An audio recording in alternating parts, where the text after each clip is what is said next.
예수님에 대해서 불만을 품은 대제사장들과 이 장로들이 예수님께 따지러 몰려왔습니다.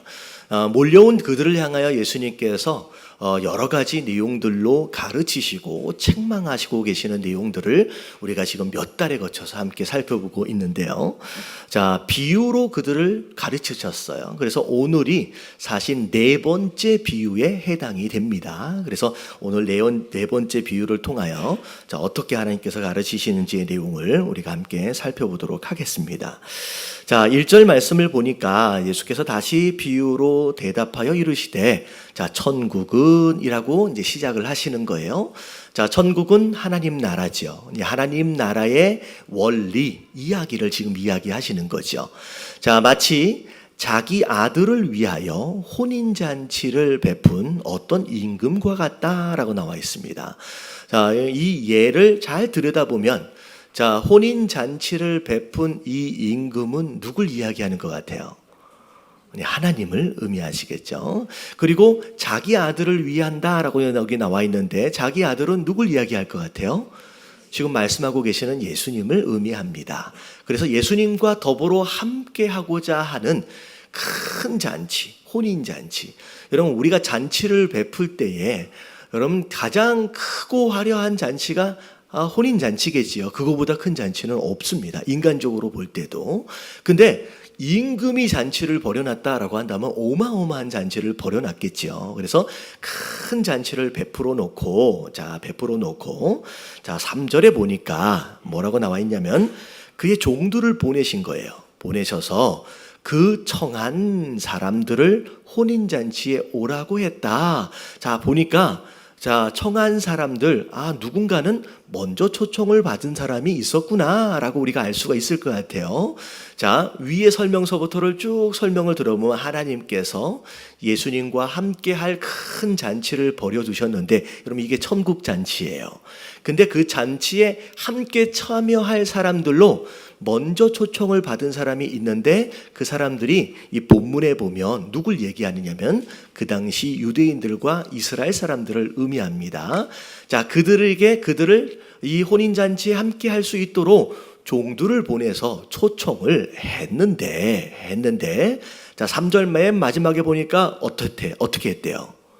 오기를 싫어했다라는 거죠. 여러분 이게 오늘 말씀 심각한 문제의 시작입니다. 자, 이 말씀을 통하여 하나님께서 우리에게 주시는 메시지가 뭔지 자, 세 가지로 우리가 함께 살펴볼 텐데요. 자, 첫 번째, 자, 같이 한번 읽어볼게요. 시작. 인류의 역사는 하나님의 천국 초청에 대한 거절 스토리이다. 자, 인류의 역사를 한마디로 정리를 해보면 하나님은 계속 천국으로 초청을 하시는데 사람들이 계속 뭐하고 있는 거예요? 계속 거부하고 거절하고 있다는 거죠. 여러분 이게 인류의 역사예요.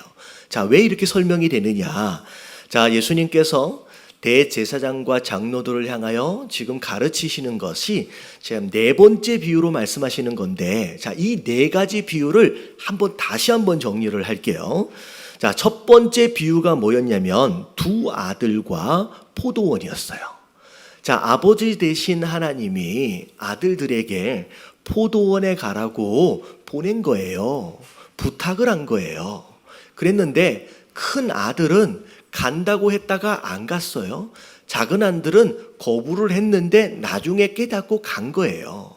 자, 이 스토리의 내용을 볼 때 첫 번째 아들은 아버지의 부탁에 뭐 한 거예요? 아버지의 부탁을 거절한 거예요. 거절하고 안 간 거예요. 아버지는 갔으면 좋겠는데 안 간 거예요. 자, 두 번째 비유를 보면 악한 농부들이에요. 악한 농부들에게 포도원을 맡겨놨습니다. 나중에 열매를 찾으러 갔는데 열매를 보자라고 했더니 이 농부들이 그 주인의 부탁을 뭐 한 거예요? 거절한 거예요. 나는 못 내놓겠다라는 거죠.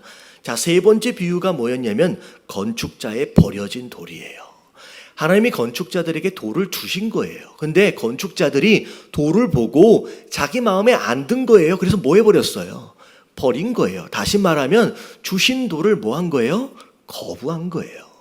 오늘 말씀 네 번째, 하나님이 천국 잔치를 버려두시고 초청을 했습니다. 초청을 받은 자들이 그 초청에 뭐 한 거예요? 거부한 거예요. 그러면 이 네 가지 비유의 스토리를 쭉 연결을 해보면 결국 공통점이 뭐냐면 하나님은 우리에게 복을 주시려고, 행복하게 하려고, 은혜를 주시려고 계속 다가오시고 계속 찾아오시고 계속 문을 두드리고 계시는데 그 초청에 응하고 있는, 그러니까 그 초청을 듣고 있는 사람들은 끊임없이 그 하나님의 초청에 대하여, 부탁에 대하여 뭐 하고 있는 거예요? 거부하고 있는 거예요. 거절하고 있는 거예요. 여러분, 우리가 행복하지 못하는 이유, 여러분, 우리가 축복을 누리지 못하는 많은 이유들 가운데 하나는 뭐냐면 하나님은 주시려 하는데 우리가 뭐 하고 있어요?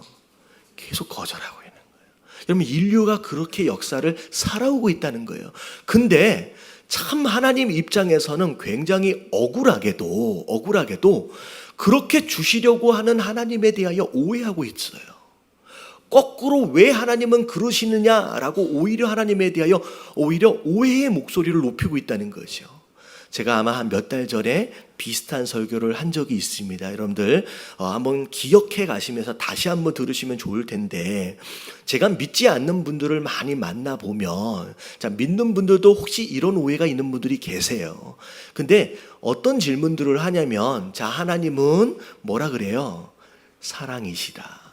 믿지 않는 분도 하나님이 사랑인지는 어떻게 다 알고 있어요. 근데 하나님이 사랑이라고 그렇게 들었고 그렇게 알고 있는데, 그 무슨 하나님, 사랑이신 하나님이 자기를 안 믿어준다고 지옥에 사람을 막 보내, 불 가운데로 사람들을 막 보내. 그게 무슨 사랑의 하나님이냐? 그런 하나님이라고 한다면 나는 안 믿겠다. 그래서 내가 교회를 안 간다는 거예요. 여러분, 이런 이야기 들으신 적 있어요? 많죠. 혹시 이 가운데도 그 부분에 있어서는 조금 애매한 그런 분들이 있을 수 있을 것 같아요. 여러분, 오늘 말씀 잘 들으셔야 돼요. 여러분, 이 말씀을 이해를 하려면 여러분, 하나님이요, 사람을 지옥에 막 보내시는 게 아니에요. 우리가 이 내용을 이해를 하려면 지옥에 대한 오해를 풀어야 돼요. 여러분, 지옥은 하나님이 믿지 않는 사람을 보내려고 만든 곳이 아니에요. 자, 성경으로 가서 볼게요. 여러분, 자기가 막 이해하는 대로 이제 이해하지 마시고 성경으로 가서 이해를 하셔야 돼요. 이사야서 14장 12절부터 15절까지의 말씀을 보면, 자, 너 아침의 아들 계명성이요. 여러분, 이 계명성이 누구냐면요, 사단이 사단 되기 전에 천사로 있었을 때의 이름이에요. 우리가 잘 알고 있는 루시퍼라고 하는 이름이 바로 계명성입니다. 자, 근데 뭐라고 나와 있냐면, 어찌 그리 하늘에서 떨어졌으며, 원래는 어디 있었던 존재예요? 하늘에 있었던 존재예요. 근데 떨어졌대요. 너 열국을 엎은 자여, 어찌 그리 어디에 꽂혔다? 땅에 꽂혀. 원래는 하늘에 있었던 존재인데 땅에 꽂혀버렸대요. 네 마음에 이르기를, 자, 어떤 마음이 있었냐면, 내가 하늘에 올라서 하나님의 뭇별 위에 내 자리를 높이리라. 자, 하늘에 있었던 천사가 땅에 꽂힌 이유에 대해서 설명을 하고 있는데, 그 천사 마음 가운데 어떤 마음이 들어왔어요? 내가 위로 올라가겠다라는 거예요. 교만한 마음이 들어온 거예요. 그래서 내가 북극 지폐의 산 위에 앉으리라. 여러분, 이 산 위는 누구 자리예요? 여러분, 원래 하나님 자리예요. 하나님 계시는 자리인데 그 자리에 자기가 앉겠다고 욕심을 부린 거지요. 14절 다 같이 시작.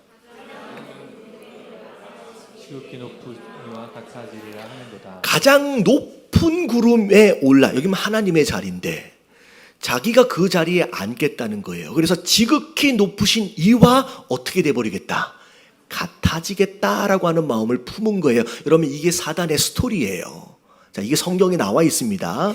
그래서 하나님이 그 존재를 가만히 놔두신 게 아니라, 자, 14절. 자, 이제 네가 어디를 갈 것이다? 수월. 여러분, 이게 지옥이에요. 곧 구덩이 맨 밑에 떨어짐을 당할 것이다 라고 하는 명령을 하셨고, 여러분 이 내용이 예수님의 말씀을 통하여 어떻게 정리가 되어지느냐. 자, 마태복음 25장 41절 줄 쳐진 데만 읽어볼게요. 다 같이 시작. 마귀와 그 사자들을 위하여 예비된 영원한 불에 들어가라. 자, 영원한 불, 지옥은 원래 누굴 위해 예비된 곳이에요? 여러분 사람 보내려고 예비된 게 아니에요. 사단과 그 사단을 따르고 있는 악한 영들을 보내기 위하여 예비된 곳이 영원한 불이고 지옥이에요. 여러분 여기까지 이해되셨죠? 자, 그러면 아니 사단과 악한 영을 집어넣기 위해 만들어진 지옥에 왜 우리가 가게 됐느냐? 도대체 무슨 일이 있었느냐? 여러분 이걸 알아야 돼요. 자, 에덴 동산에 하나님이 아름답게 동산을 꾸며두시고 마지막에 하나님의 형상으로 누굴 만드셨어요? 아담과 하와 사람을 만드셨어요. 자, 정말로 풍족한 땅이에요. 근데 갑자기 그 아담과 하와에게 누가 찾아가냐면 뱀의 모습으로 사단이 찾아갑니다. 그러면서 유혹하는 거예요. 자, 네가 선악과를 따먹으면 누구처럼 될 것이다.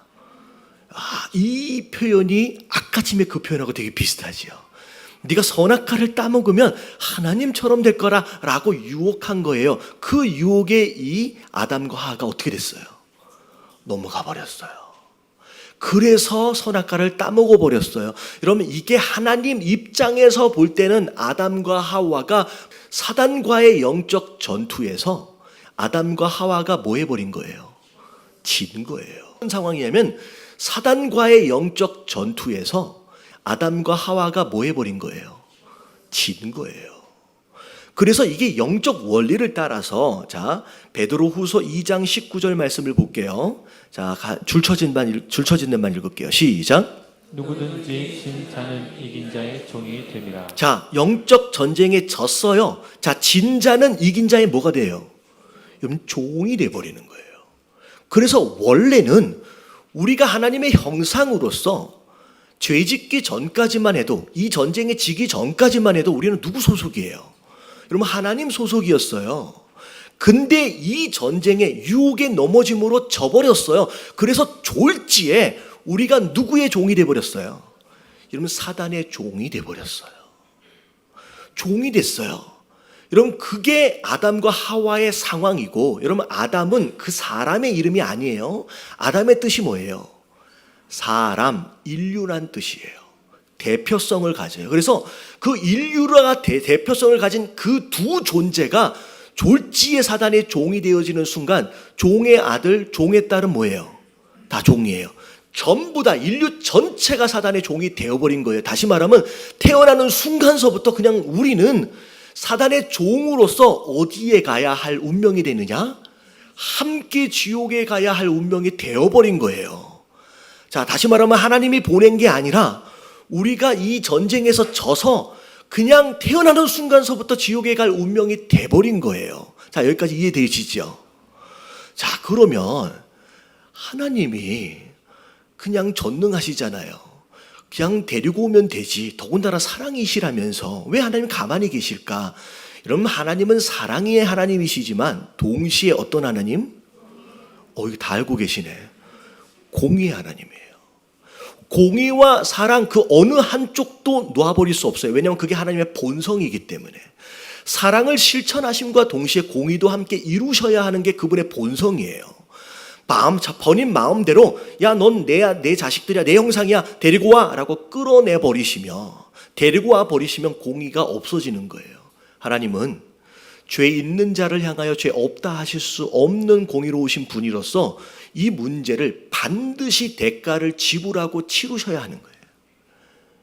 죄의 대가를 반드시 지불하고 데리고 오셔야 되는 거예요. 근데 여러분 죄의 대가가 뭐예요? 자, 그 다음 말씀 로마서 6장 23절 다 같이 시작. 죄의 싹은 사망이요. 자, 죄의 싹은 뭐라고요? 여러분 죽어야 나오는 거예요. 여러분 죽으면 끝나버리잖아요. 다시 말하면 우리 스스로 이 대가를 지불해서 나올 수 있는 상황이 아니란 얘기죠. 누군가가 대신 이 대가를 지불해 줘야 되는 거예요. 근데 사람은 안 돼요. 왜냐하면 자기 죄 때문에 다 죽을 존재이기 때문에 사람은 안 되고 누구만 가능하냐면 이 인간을 뭐 하신 분? 만드신 그분이 책임지시기로 작정하셨어요. 그래서 이 생명이라고 하는 대가를 사람은 치를 수가 없으니까 내가 대신 치루어서 내가 너를 구원하겠다라고 약속하신 거예요. 그래서 이 땅에 내려오신 그 하나님이 누구예요? 예수님이에요. 그래서 그 말씀이 요한일서 4장 9절부터 10절까지 같이 한번 읽어볼게요. 시작. 하나님의 사랑이 우리에게 이렇게 나타난 바 되었으니 하나님이 자기의 독생자를 세상에 보내심으로 그로 말미암아 우리를 살리려 하시는 독생자를 보내심으로 말미암아 그 생명으로 바꿔서 우리를 뭐 하시려 하셨다? 살리시려 했다는 거예요. 그럼 이게 하나님의 노력이에요. 그리고 나서 10절 시작. 사랑으로 있으니 우리가 하나님을 사랑한 것이 아니요 하나님이 우리를 사랑하사 우리 죄를 속하기 위하여 화목제물로 그 아들을 보내셨습니다. 제물로 바치셨어요. 누군가가 대신 죽어야 하기 때문에 예수님을 제물로 드리심으로 말미암아 바치심으로 말미암아 우리를 살리시기 위하여 노력하셨다는 거예요. 자, 그 다음 내용이 뭐냐면 자, 요한복음 3장 16절이에요. 자, 우리가 이제 뭐 해야 하느냐? 하나님이 세상을 이처럼 사랑하사 독생자를 주셨어요. 자, 이게 하나님이 하신 일이에요. 자, 그 다음에 우리는 뭐 하기만 하면 돼요? 이는 그를 믿기만 하면이에요. 믿는 자마다 멸망하지 않고 영생을 얻게 하려 하심이니라. 다시 말하면 우리는 딱 한 가지만 하면 돼요. 믿기만 하면 된다는 거예요. 여기서 말하고 있는 독생자를 주시기까지 하면서 너희는 믿기만 하면 된다라고 말씀하시는 이 표현이 오늘 말씀에 돌아가서 보면 천국으로 오라고 초청장을 보낸 그 아버지의 마음인 거예요. 하나님이 계속 오늘도 믿기만 하면 된다고, 믿기만 하면 이 천국 잔치에 참여할 수 있다고 계속 초청장을 보내고 있는 거예요. 근데 사람들이 어떻게 하고 있는 거예요? 오기를 싫어하고 있는 거예요. 거부하고 있는 거예요. 거절하고 있는 거예요. 그 하나님의 초청에. 여러분, 하나님이 잘못한 게 있어요, 없어요? 여러분, 하나님은 잘못한 게 없어요. 처음부터 꼬이기 시작한 그 순간서부터 여러분, 하나님은 애를 태워가면서 우리를 살리시려고 지금도 초청장을 보내고 계시는 거예요. 심지어 오늘 말씀의 4절을 보니까 여러분, 한 번 보내신 게 아니에요. 다시 다른 종들을 보내시기까지 하면서, 자 보세요, 청한 사람들에게 이르기를, 다 같이 시작.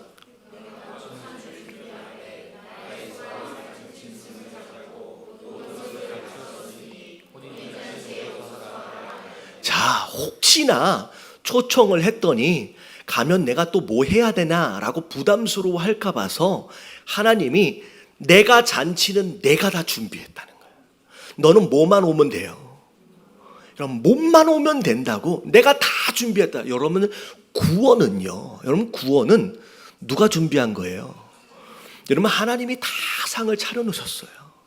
우리가 무엇인가를 한 게 아니에요. 하나님이 다 차려놓으셨어요. 다 준비했어요. 초청장까지 보내셨어요. 그냥 우리는 뭐만 가면 돼요? 몸만 가면 돼요. 다시 말하면 믿기만 하면 천국을 누리는 거예요. 계속 종들을 보내시기까지 하면서 그렇게 오늘도 하나님은 애를 쓰고 계신다라고 하는 거. 여러분, 진짜 하나님 입장에서 볼 때 되게 억울하실 것 같아요. 나는 너 하나를 살리기 위해서 이렇게까지 내가 오늘까지도 내가 이렇게 애를 쓰는데, 누군가는 하나님은 사랑이라면서, 하나님은 뭐 하면서 뭐 사람을 보내느니 안 보내느니, 여러분, 하나님을 오해하지 마시길 주님의 이름으로 축원합니다. 혹시나 주변에 여러분 이런 오해를 가지고 계신 분 계시면 여러분, 제발 오늘 말씀을 인터넷에서 듣게 좀 해주세요. 할렐루야. 하나님, 진짜 하나님 너무 마음이 아프실 것 같아.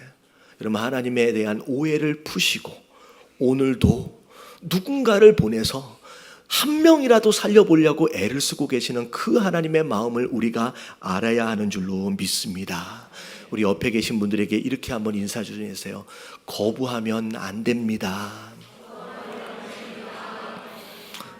거부하지 마세요. 오늘도 초청하고 계세요. 오늘도 우리의 마음을 두드리고 계시는 그 하나님의 마음을 이해하시길 주님의 이름으로 축원합니다. 자, 근데 두 번째 질문이 뭐냐면 왜 하나님이 다 차려 놓으셨는데 왜 사람들이 안 갔을까? 왜 거절했을까?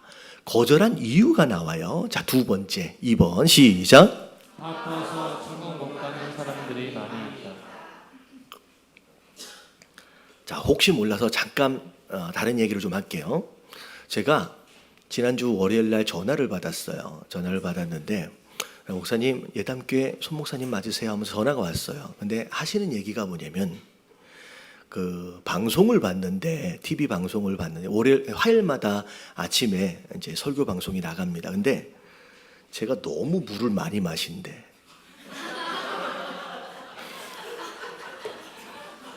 여러분들은 아마 제가 물을 많이 마시는지를 모르고 계시는 분 계실 수 있어요. 왜냐하면 제가 성경을 읽게끔 하고 그 사이에 마셔요. 그래서 잘 눈치를 못 채시는 분들이 계시는데 TV를 보니까 제가 성경을 읽으라 그럴 때 그분들은 성경을 읽는 게 아니라 화면을 보고 있잖아요. 설교를 하면서 10번 이상을 제가 마십니다. 그래서 너무 많이 마시는데 걱정이 돼서 전화를 하신 거예요. 제가 이 이야기를 계속 일부러 하는 이유는 이게 방송에 나가야 돼. 방송에 나가. 편집하지 말아야 되는데 왜 그러면 제가 목에 특별한 은혜가 있습니다. 제가 기도를 하고 있는데 제가 말을 하면 목이 금방 말라버려요. 그래서 목이 딱 붙으면 기침이 나오면 여러분 그 다음부터 말을 못해요. 기침을 하니라고 1분 이상 말을 못합니다. 그래서 제가 수시로 목을 계속 적셔줘야 되기 때문에 물을 마셔요. 그래서 혹시나 불편해하시는 분 계시면 목사가 상태가 좀 안 좋구나 라고 하는 걸 이해하시고 용서하시길 바랍니다. 이 이야기를 하니까 이제 보이기 시작할 수도 있는데 어쨌든 일부러 제가 말씀을 드린 거예요. 자, 왜 인간들이 거절했을까? 뭐해서? 바빠서래요. 자, 왜 바빠서일까? 자, 5절 말씀을 볼게요. 자, 초청장을 보냈는데 그들이 뭐 하지도 않았대요. 관심도 없어. 이런 관심은 내 마음과 생각을 어디엔가 집중하는 게 관심이거든요. 근데 그 마음과 생각이 다른 곳에 있어요. 그래서 여기에 쏟아놓을 마음과 생각이 없는 거예요. 자, 이 사람들이 어디에 관심이 집중되어 있는지를 보니까 자기 밭으로, 한 사람은 자기 사업으로. 여러분, 이 말씀이 누가복음에도 동일하게 나오는데 누가복음 안에는 거절한 자들의 모습을 굉장히 적나라하게 설명을 하고 있는데 18절에 보니까 다 일치하게 사양했대요. 어떤 사람, 한 사람은 이르되 나는 밭을 샀대요. 아무래도 나가봐야 된대요. 여러분, 밭이 지금 가지 않으면 밭이 없어지는 게 아니거든요. 근데 꼭 지금 가봐야 되겠대요.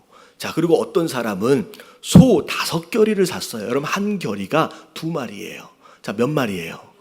10마리를 샀는데 이 소가 밭을 갈 때 제대로 잘 가를 수 있는지 뭐하러 간대요 지금? 시험하러 간대요. 심지어 나는 뭐하러 간대요? 나는 장가들로 간대요. 여러분, 이런 이유들로 말미암아 잔치에 참여할 관심이 없는 거예요. 다시 말하면 바빠요. 너무 이것들에 바빠서 관심이 없는 거예요. 여러분, 이게 뭘 의미하느냐? 자, 보세요. 밭이 있다, 가난한 거예요, 부자예요? 여러분, 이 당시에 대부분의 농부들은 소작농입니다. 내가 소유하는 밭이 있다라는 것은 제법 넉넉하다는 얘기예요. 여러분, 소가 몇 마리가 있어요? 여러분, 10마리는 부자예요. 10마리는 부자예요. 여러분, 장가도 간대요. 여러분, 축복받을 일이에요. 여러분, 여기서 얘기하고 있는 밭과 소 10마리와 가정은 지지난주에 말씀드린 것처럼 하나님이 우리에게 이 땅에서 잠시 맡겨둔 뭐예요? 포도원이에요. 근데 잠시 맡겨둔 이 포도원에 내 온 마음과 생각이 집착해서 다 쏟아나서 진짜 중요한 저 포도원은 잊어버린 거예요. 진짜 저 천국은 잊어버린 거예요. 여러분, 우리의 모습을 돌아봐야 돼요. 내가 과연 뭐 때문에 요즘 바빠져 있느냐? 그래서 내 모든 관심이 지금 어디에 집중되어 있느냐를 돌아보면 어쩌면 내가 이 땅에서 잠시 주신 이 밭에 집착하고 있고요. 내가 이 땅에 허락하신 이 소 몇 마리에 집중하고 있고요. 이 땅에 허락하신 가정 자체만에만 집중해서 진짜 중요한 천국은 잊어버리고요. 하나님이 초청하셨음에도 불구하고 관심이 없어요. 예배에 대해서 관심도 없어요. 여러분 이런 상태에 있지는 않는지 여러분 돌아볼 수 있게 되길 주님의 이름으로 축원합니다. 여러분 어떤 아이가 어떤 아이가 교육부의 아이예요. 아빠가 교회를 안 나와. 그래서 엄마하고 같이 합세를 해가지고 아빠를 전도하려고 그러는데 아빠는 엄마 얘기를 들어야 안 들어요? 네, 안 들어요. 여러분들 남편 되신 분들은 아내 이야기를 들으시길 주님의 이름으로 축원합니다. 여러분 이게 남편들은 소리를 안 내시는. 여러분 아내 이야기를 잘 들으면 누가 그런 얘기를 누워서 떡 하나를 더 얻어 먹는다고 아내 얘기를 잘 들으세요. 예, 하나님이 돕는 배필로 주셨어요. 근데 아내 얘기는 잘 안 들어요. 엄마 얘기는. 그러니까 엄마가 전도하려고 누구를 꼬셔요? 요 아이를 꼬시는 아빠한테 주일날 아침만 되면 교회 가자 그래 해가지고 꼬신 거예요. 근데 주일날도 일로 바빠. 그리고 갑자기 일이 없으면 자니라 바쁘고 TV 보니라고 바쁘고. 그래서 아이가 교회에 와가지고 주일학교 선생님한테 하는 얘기가 뭐냐면 우리 아빠는요 너무 바빠서 천국을 못 간대요.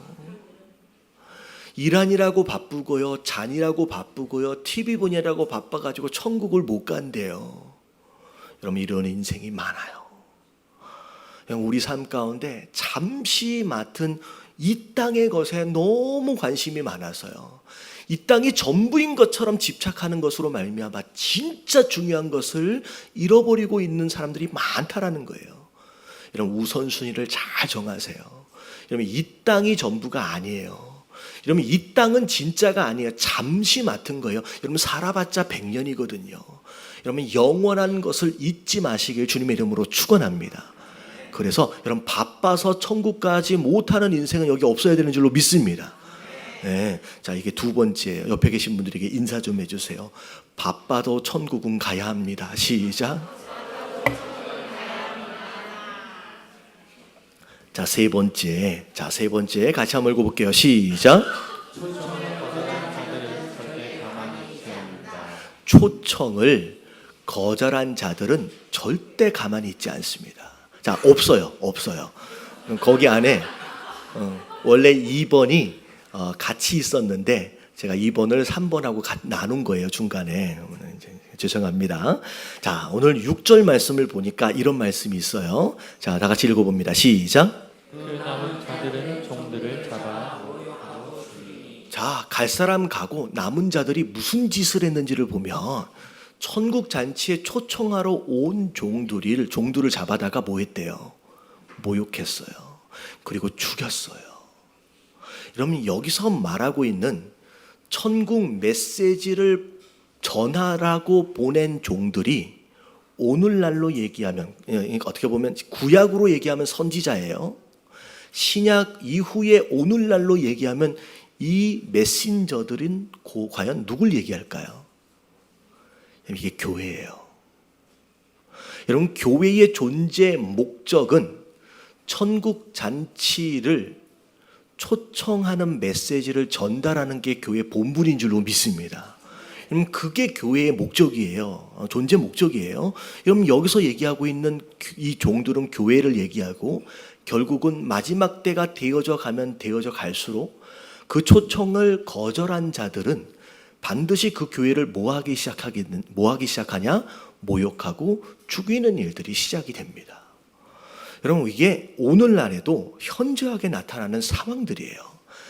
대표적인 예를 몇 가지를 들어드리면 인터넷을 들어가 보면 저는 인터넷의 내용도 관심이 있지만 반드시 인터넷 내용의 밑에 달리는 댓글을 꼭 봅니다.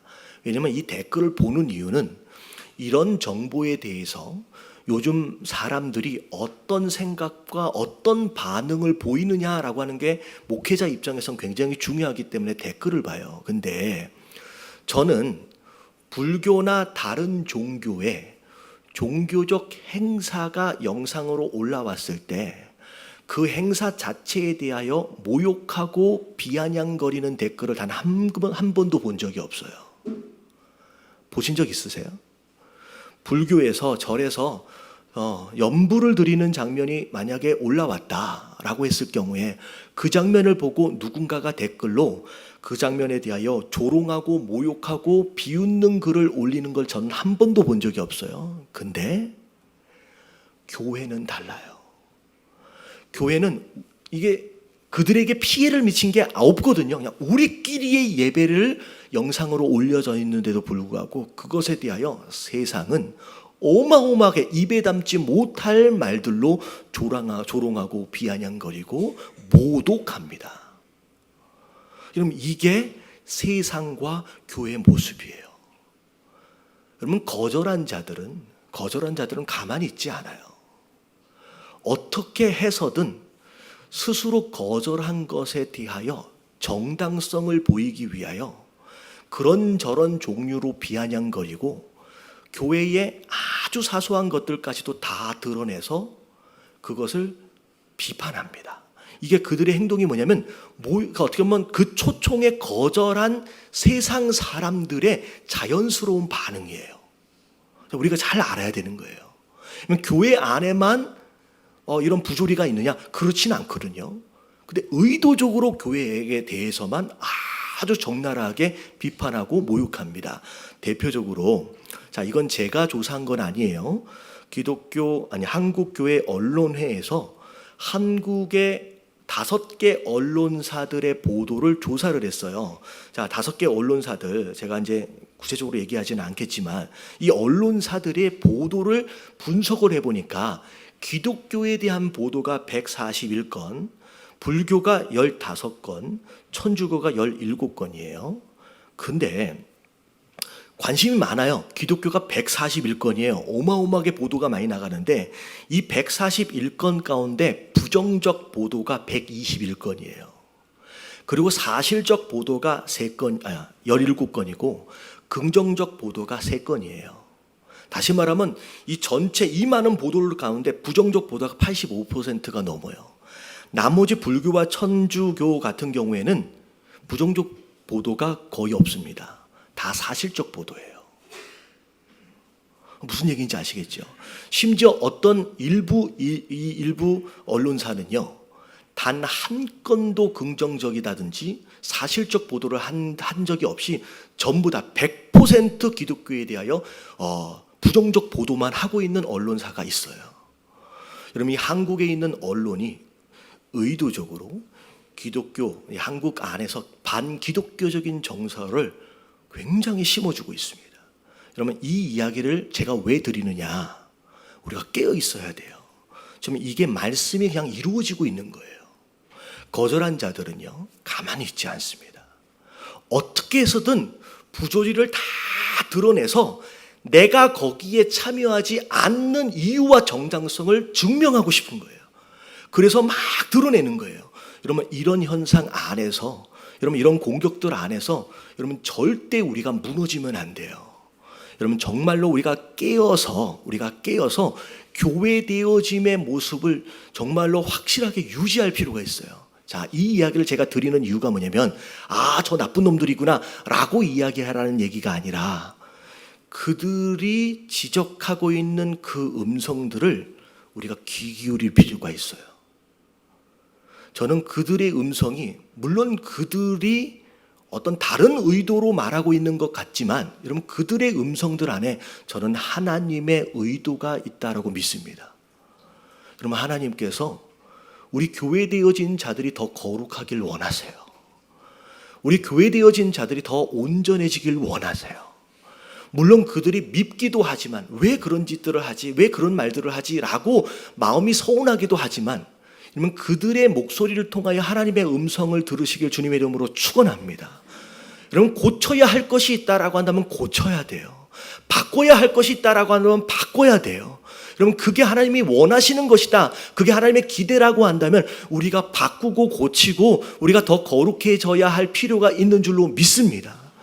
여러분 우리의 부조리와 우리의 연약함으로 말미암아 그것 때문에 누군가 한 사람이 더 초청되어져서 올 수 있는 기회가 있는데 우리의 부족함으로 그 기회를 놓치게끔 만들고 있다라고 한다면 여러분 우리 교회가 회개할 일이에요. 할렐루야. 여러분 가만히 있지 않지만 여러분 가만히 있지 않는 그들의 음성을 통하여 하나님의 음성을 듣고 우리가 스스로 더 교회다워질 필요가 있다라고 하는 거 여러분 깨달아지시고 여러분 우리 한 사람 한 사람 남의 얘기 아니에요. 누가 교회라 그랬어요? 여러분 내가 교회예요.